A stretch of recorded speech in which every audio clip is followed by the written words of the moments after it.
So one of the most common symptoms that MS people experience is numbness and tingling. Now, most people recognize that as pins and needles. And many of us, myself included, you'll experience it if you're sitting in a weird position, cutting off circulation to a limb or something like that. You can feel it kind of like prickly sensation you might get in your feet or your legs. And usually if you adjust, that goes away. Well, the difference is for people with MS is it doesn't necessarily always have a cause. It may just arrive out of nothing. It may seem like maybe you just need to readjust how you're sitting and that will fix it. And sometimes it does, but with them, it generally can cover wider areas like your whole foot, whole leg, whatever. And it doesn't necessarily correlate to anything that you were doing. You are not cutting off that circulation to your nervous system and causing that to happen. That is a pretty common symptom. And so that is something that does get overlooked a lot. And it can be connected to many other neurological disorders as well, not just MS. Next is fatigue. And I don't mean like you're just tired at the end of the day, you just kind of run down, you sit down, you feel a lot better, take a bath, whatever. I mean deep down in your core fatigue. Like you just cannot get that rest, that relaxation. You can't feel refreshed. You wake up and you already feel like you need to go back to bed. You sit down and relax for about an hour or so, and you still don't feel like you've really recovered from whatever you were doing earlier. It is definitely a much different fatigue than what a normal, healthy person experiences. This does show up in a lot of different autoimmune diseases and chronic illnesses as well. The third symptom is vision loss or blurriness.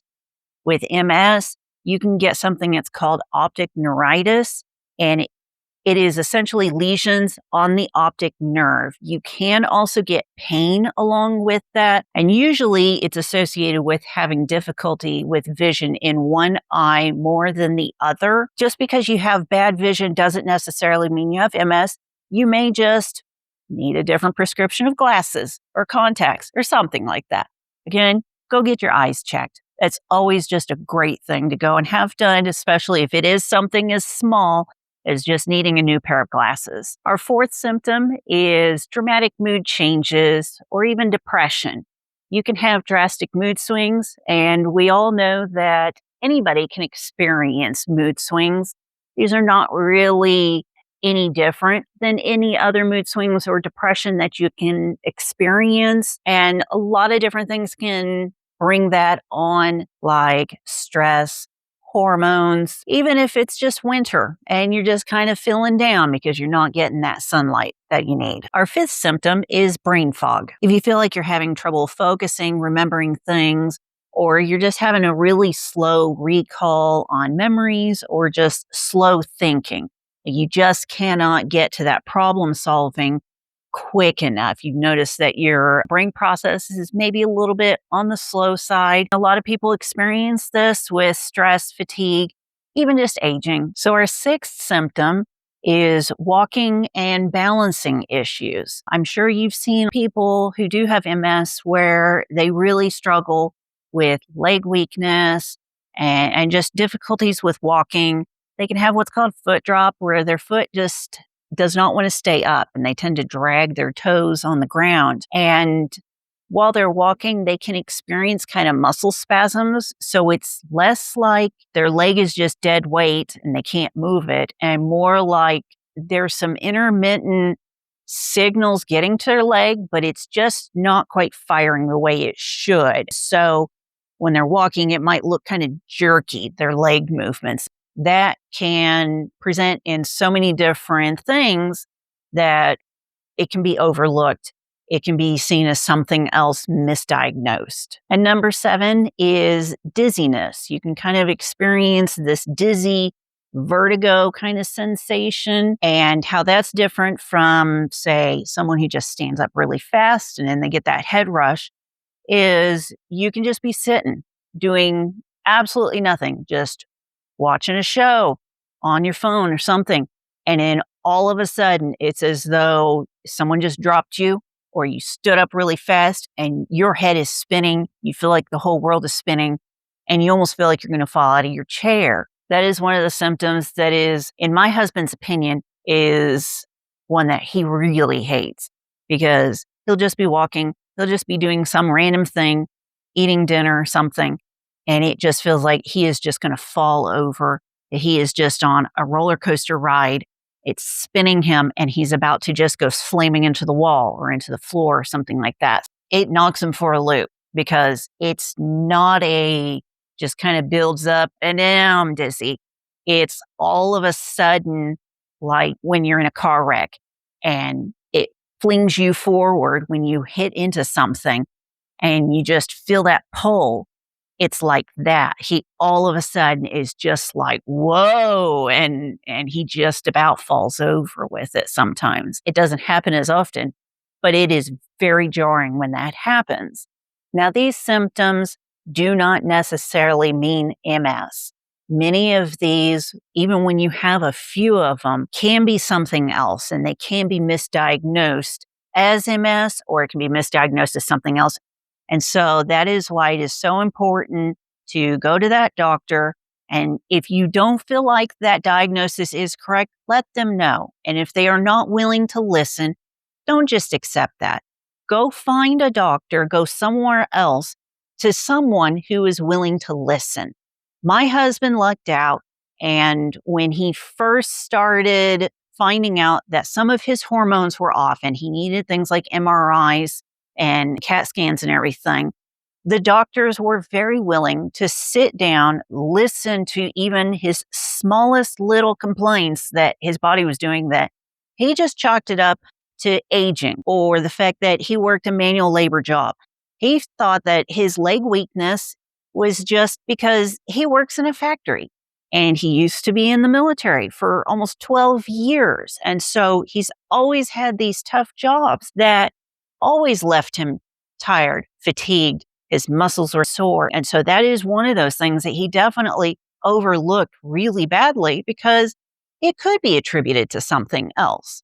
And so many of these can be misdiagnosed. They can mimic MS. It could be something completely benign. It could be absolutely nothing, or it could be something bigger. It could be something even bigger than MS. You don't know. So if it is something that continues to happen, you are worried about it, please go speak to a doctor.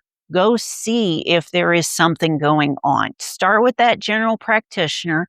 And if you need to, move on to a different doctor, like a neurologist, because the last thing you need is you actually have something and you don't get the treatment. It's best to go to the doctor and have them tell you it's not that big a deal. It's not a big thing. This is normal. Or it is something, but it's treatable. We can do something about this. So trust me, it is best to go and get that checked out. Yes, there is no cure for MS. My husband will always have it for the rest of his life, and it is progressive. But there are disease-modifying treatments. He's doing a very common one called Ocrevus. At the moment, it's working for him. He does that also hand in hand with diet, exercise, and even his mental health. He goes to therapy as well because stress can flare up his symptoms. And so even though there is no cure for it, there is a way to manage it so it's just not as bad. And hopefully we can slow that progression down to where he can still enjoy life. We can go and travel. That's one of our things we want to do. We've got a little camper we're working on fixing up and go just travel around the US and just have fun when we retire. And so it is just one of those things. If you are experiencing any of these and you are concerned, please go check them out. See what it is. I would hate to hear that somebody didn't go get something checked out and it was something very serious or even life-ending. That's the one thing that I fear the most, because I do realize that medical anxiety is a very real thing. I experience it myself, and it can be debilitating. And so sometimes we have to just overcome that in order to treat ourselves better. You deserve that. I deserve that. Everybody deserves that. If you have any of these symptoms, please go check them out if you are concerned about them. And don't forget, I still have my MS Foundation fundraiser. It's in my link tree. You want to go check that out, as well as a bunch of other websites for resources that might help you if you do suspect that you have MS, where you can go and chat with some people who have MS. Or if you do have MS and you just want that support, there are websites where you can just kind of vent and talk to other people who experience the same thing as well. And if you enjoyed this video, please give me a thumbs up. And if you experience any of these symptoms, just let me know in the comments down below. And like always, stay disrespectful.